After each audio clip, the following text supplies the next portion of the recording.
So the headline, I guess, here is a strong uptick in profits, beating expectations, but a big Easter effect in there. So help us understand that. Yeah, I mean, as previously guided when we were out about 6 weeks ago with our full year results, we said we'd have a strong first quarter aided by Easter. That's what happened. Easter fell in April this year. It wasn't in the prior year comparative, and that had a good impact on the numbers. We saw average fares up 1% on the quarter. That was primarily Easter offset by weaker sterling comps. So it's not something that could push up guidance, though? No, I mean, when we came out 5 weeks ago, we said we saw fares down about 5% on a half-year basis. We had Easter in the bag at that stage. We knew where it was going, so we gave the guidance that we felt was right. We're sticking with that 5% on the first half of this year, which would indicate fares down as much as about 8% in the second quarter of the year, which is, fantastic for our consumers, our customers. Lots of cheap fares, go on holidays. I love how you turn that into a positive. Very nice. Fares rose 1% though in the quarter. They did. That again, Easter effect. I mean, when was the last time that we actually saw prices rising? Oh, sure, we're always trying to give good value back in our lower fuel hedging and everything else to our customers. It's been a while.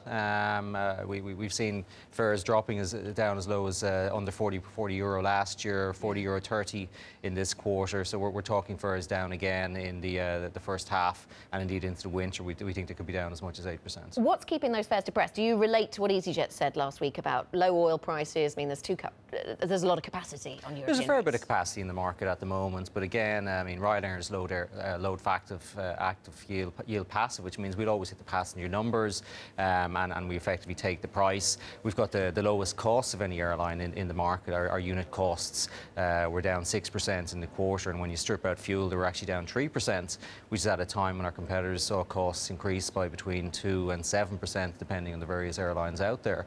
So we've got a massive competitive advantage over everybody else, particularly on the cost line, which enables us to offer the lower fares and to stimulate the market. I just want to ask you about ancillary revenues. They were hit by your baggage policy that lets customers bring two bags on board. That's actually not ancillary. That's in the 40 euro 30. So people for 40 euro 30 can actually take a bag on board the aircraft as well as get the seat on the aircraft as well. So phenomenal value. Yeah, but yeah, so that's not in ancillary. So what's been holding up ancillary revenues? Well, ancillary revenue performed well. They're up 1% on a per passenger basis in the quarter.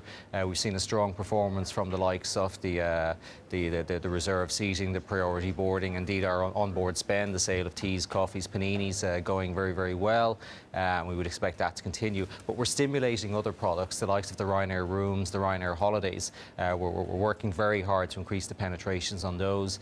So we're investing the revenues that we're getting from the other products back into that. And that's why we'd say we think ancillaries be broadly flat on a full year basis. OK. Can I ask you also about Alitalia? EasyJet, Ryanair, Lufthansa and Etihad, according to Italian media reports, have made non-binding offers for Alitalia. Have you got any comment to make on that? Yeah, we'd put an expression of interest in before. Friday was the deadline for non-binding offers. We have put something in. Won't go into any detail on what it is, other than to say I think it's important as Italy's largest airline that we're involved in the process. You have a real interest there, or you just want to see what's in the books? No, I think we have a genuine interest to see Alitalia survive.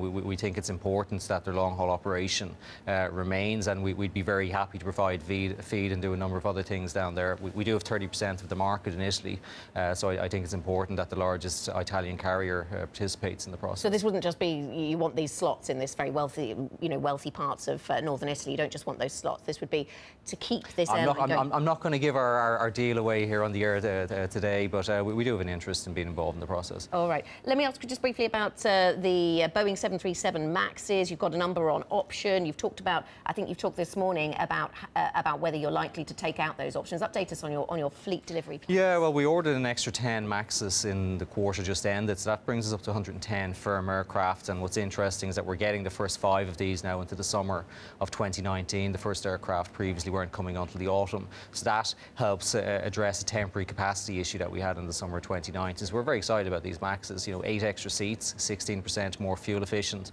than the current aircraft we have, and indeed 40% noise emission reductions. So truly a very important aircraft to us, which will help drive the cost down into the future.